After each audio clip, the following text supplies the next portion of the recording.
안녕하세요. 성도 여러분 반갑습니다. 153 성경 통독. 오늘 제 41일차 되는 날인데요.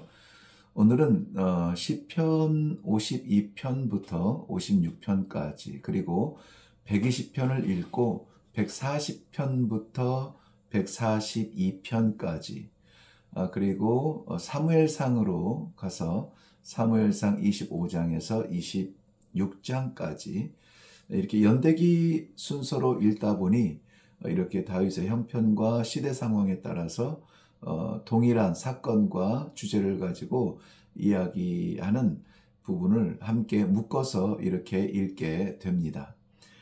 이해해 주시고요. 연대기적 성경 통독에 또 유익한 점이 참 많이 있으니까 함께 동참해 주시면 고맙겠습니다.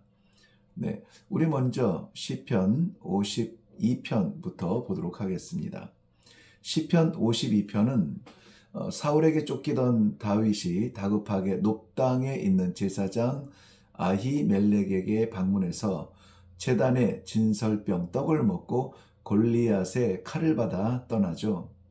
이 광경을 목격한 에돔 사람 도액이라는 사람이 사울에게 이 사실을 고발하고 제사장 85명을 이 도액이라는 이방인이 죽입니다. 그리고 그 지역에 있는 가족들과 아이들까지, 가축까지 그렇게 다 몰살시키는 상황이 있었죠.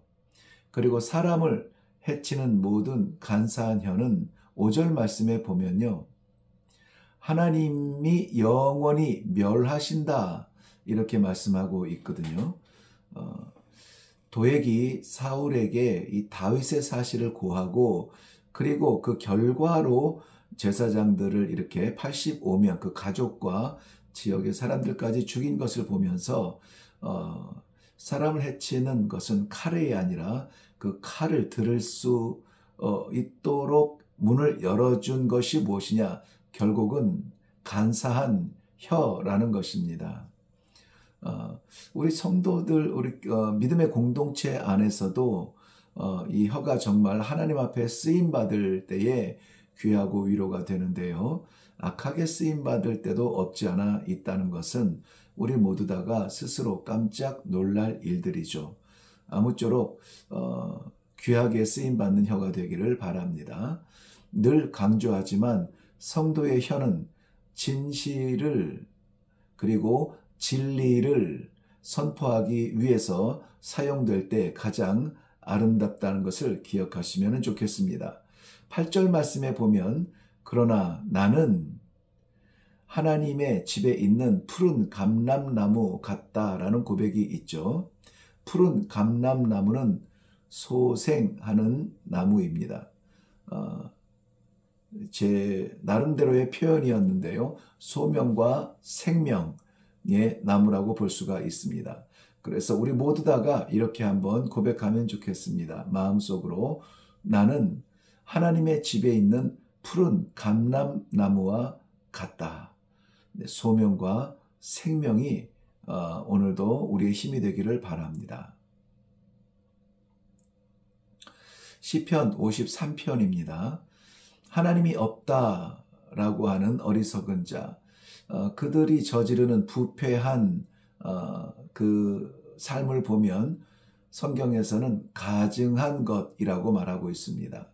가증하여 저지르는 죄는 무엇인가? 한 가지로 분명하게 보여지는데요. 그것은 가증하게 저지르는 죄는 선행을 행하지 않는 것, 즉 선을 행하지 않는 것입니다. 선을 행하지 않으면은 그저 중간에 머무르는 것이 아니라 무익한 종의 자리로 추락하게 된다는 것입니다. 선은 모르는 것이 아니라 알고도 행하지 않는 것, 그것에서 우리는 가증한 삶을 살 수밖에 없다라는 것입니다. 하나님은 이것을 가증한 것이라 여기고 있습니다. 그리고 죄 없다라고 말씀하지 않으세요. 그러므로 우리가 선을 알고도 행하지 않은 것에 대한 그 끔찍한 결과와 판단을 우리는 두려운 마음으로 생각해야 되겠습니다. 시편 14편을 혹시 오늘 통독 이후에 펼쳐보시면은 생각이 날 것 같은데요.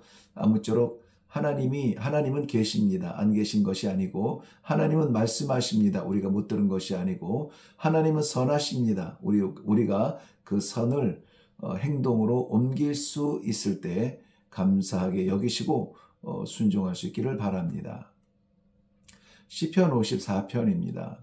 다윗이 십 광야에 숨어 있다는 것을 그곳 사람들이 사울에게 고발합니다. 다윗을 잡는 일에 실패하지 않으려는 사울은 사람들을 보내어 먼저 다윗의 위치를 파악하죠. 사울이 왔을 때 이 산과 저 산 꼭대기에 마주 서게 되는데요. 목소리를 크게 외치면 서로 알아들을 수 있을 정도의 거리입니다. 바로 눈앞에 있는 다윗을 포기해야 하는 안타깝고 이 긴박한 사정이 생기는데요. 바로 블레셋 군대가 침략을 해서 국경을 넘어선 것입니다. 돌아서는 사울과 그 군대의 등을 보면서 이렇게 다윗은 독백합니다. 참으로 주께서는 모든 환난에서 나를 건지시나이다. 이번에야말로 틀림이 없다고 작정했던 사울의 포위작전도 하나님께서는 깨트리시고 이방인을 세워서 다윗을 구하시는 그러한 모습을 보게 됩니다.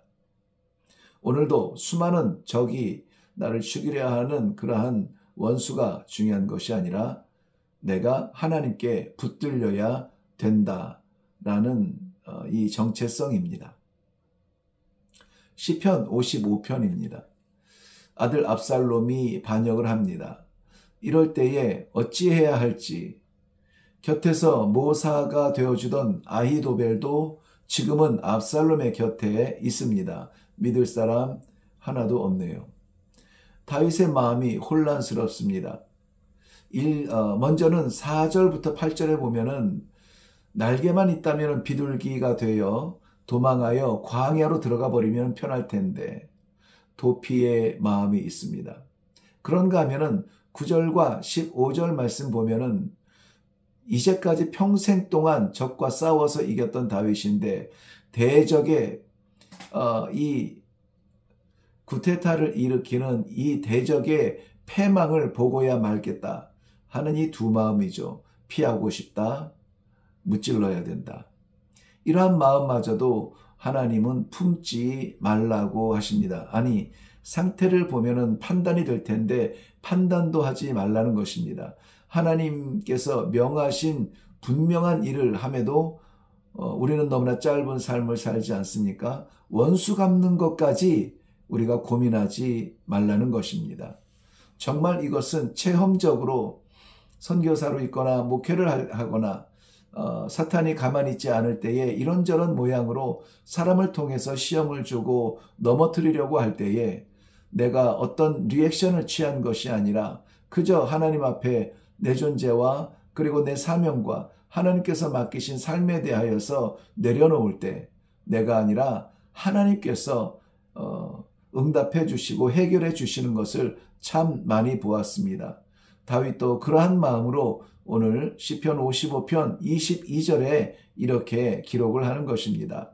내 짐을 여호와께 맡기라. 그가 너를 붙드시리라. 아멘. 시편 56편입니다. 왕이 되면 어떨까요? 돼본 적이 없어서 잘 모르겠지만 시편 56편은 왕 다윗의 이야기를 기록하고 있습니다. 근심과 걱정이 가득 차 있는 왕의 자리 생각해 보셨나요? 마음대로 하고 원하는 대로 하고 가고 싶은 곳을 가고 하고 싶은 것을 할 것 같은데 다윗은 근심과 걱정으로 가득 차 있습니다.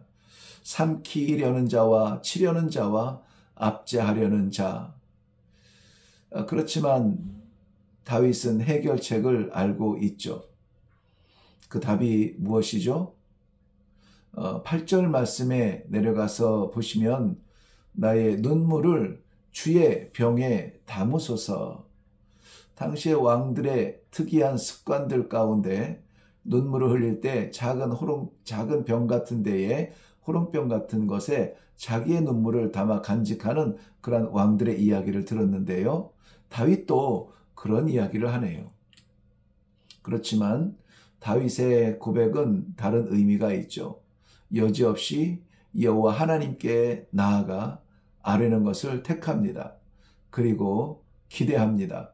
그리고 흐르는 눈물을 아버지의 마음에 담기를 원하고 있습니다. 이러한 모습이 우리 가운데도 있기를 바랍니다. 아버지 앞으로 나아가세요.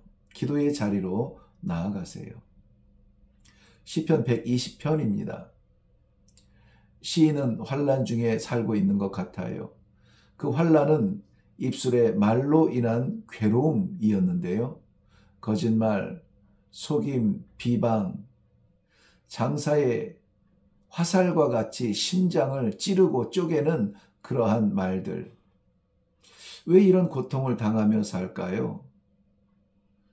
메색에 다름이 아니라 메색에 머물면서 계달의 장막에 머물고 있기 때문입니다.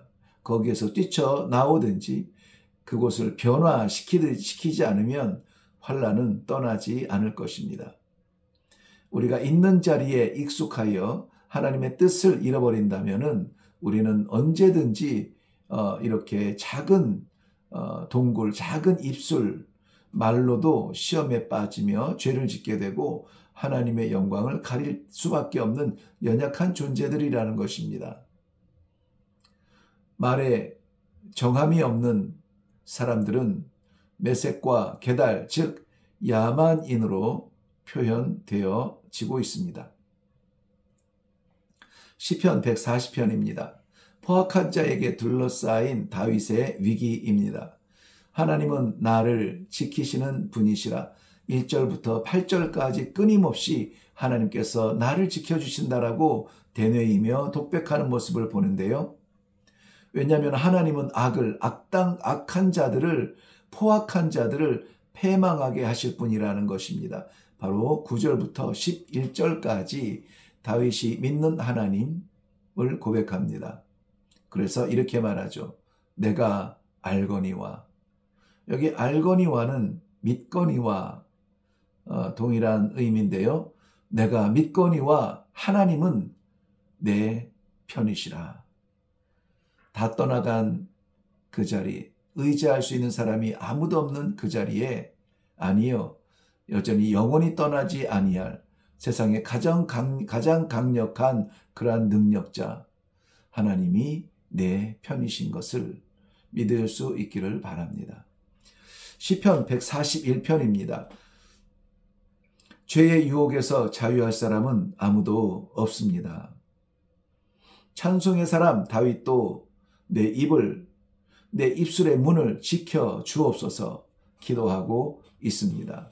실로 하나님이 지키시지 않으신다면 우리는 언제나 넘어질 준비가 되어 있는 사람들 같습니다.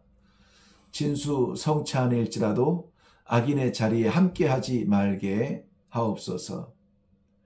의인의 책임을 달게 받아 정직한 영을 간직하게 하옵소서.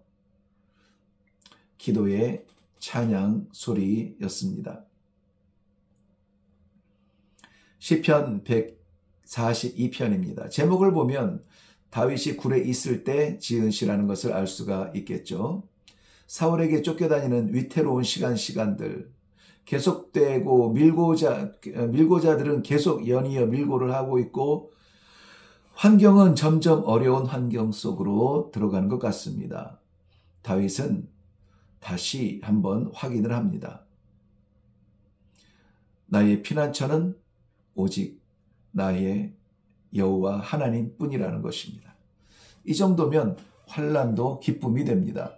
왜냐하면 여호와께서 나와 함께 하시다는 것을 체험할 수 있는 자리이기 때문에 그렇습니다. 자, 이제 사무엘상으로 건너가서 사무엘상 25장을 봅니다. 25장, 26장을 볼 텐데요. 사무엘의 죽음으로 온 나라 백성들은 슬픔과 좌절 가운데 빠져 있죠.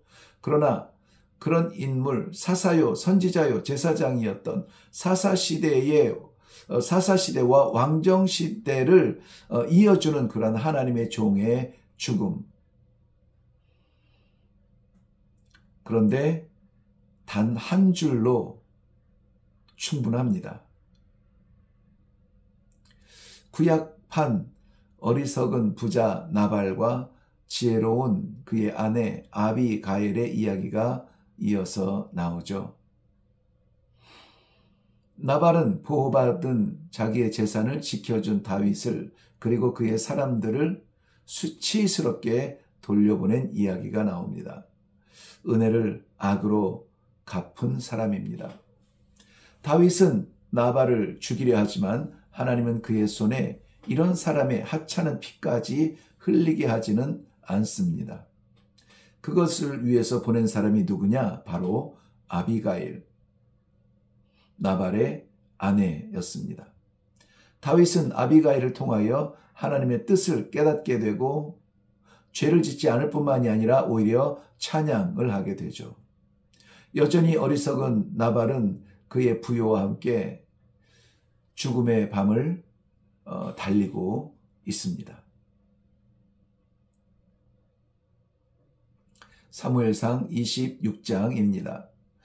사무엘 상권을 마치는 부분인데요. 하나님을 찾는 사람과 사무엘, 즉 사람을 찾는 사람의 결말을 보여줍니다. 택한 사람과 버린 사람의 차이겠죠. 변화와 변질의 결말일 것이고요. 먼저 보면 다윗이 사울에 대한 선행과 하나님께 대한 그러한 신앙을 보여주고 있습니다. 그런 다윗이 만나는 어려움이 있는데요. 블레셋 군대의 외면과 아말렉 군대의 침략과 백성들의 원망과 복합적인 곤란이죠. 그런데 다윗은 그 가운데 하나님께 구합니다. 이스라엘과 블레셋 사이에 전쟁이 일어나게 되는데요. 28장 7절부터 11절 보면은 사울이 신접한 자를 찾는 내용이 나오는데 길보아 전투 그리고 사울의 죽음으로 사무엘 상은 끝이 나게 됩니다. 그래서 우리가 살펴봐야 될 26장은 부하 3,000명에 둘러싸여 잠을 자고 있지만 보호받지 못하는 사울과 아비새, 그런 가운데 침투한 다윗, 사울을 죽일 기회가 충분히 있었지만 그 기회를 자기가 하지 않고 여호와께 맡깁니다. 9절부터 11절. 결말은 31절입니다. 사울은 이 일로 말미암아 감동을 받고 돌아가게 되지요. 네, 오늘 여기까지 여러분 읽을 때에 말씀을 읽고 이해까지는 되는데 그 이해되는 부분에 있어서 내가 무엇을 해야 될까? 어떻게 해야 될까? 이건 기도해야 될 일입니다.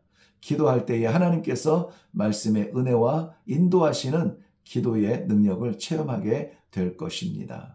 여러분 통독하여서 입술만 움직이지 마시고 우리 하나님 앞에 기도할 수 있는 시간을 꼭 가지시기를 바랍니다.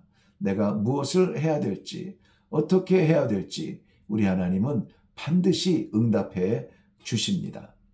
오늘도 그 응답으로 인하여서 흔들리지 않는 믿음의 길을 굳건하게 걸어가는 모든 성도님들 되시기를 주님의 이름으로 축원합니다. 감사합니다.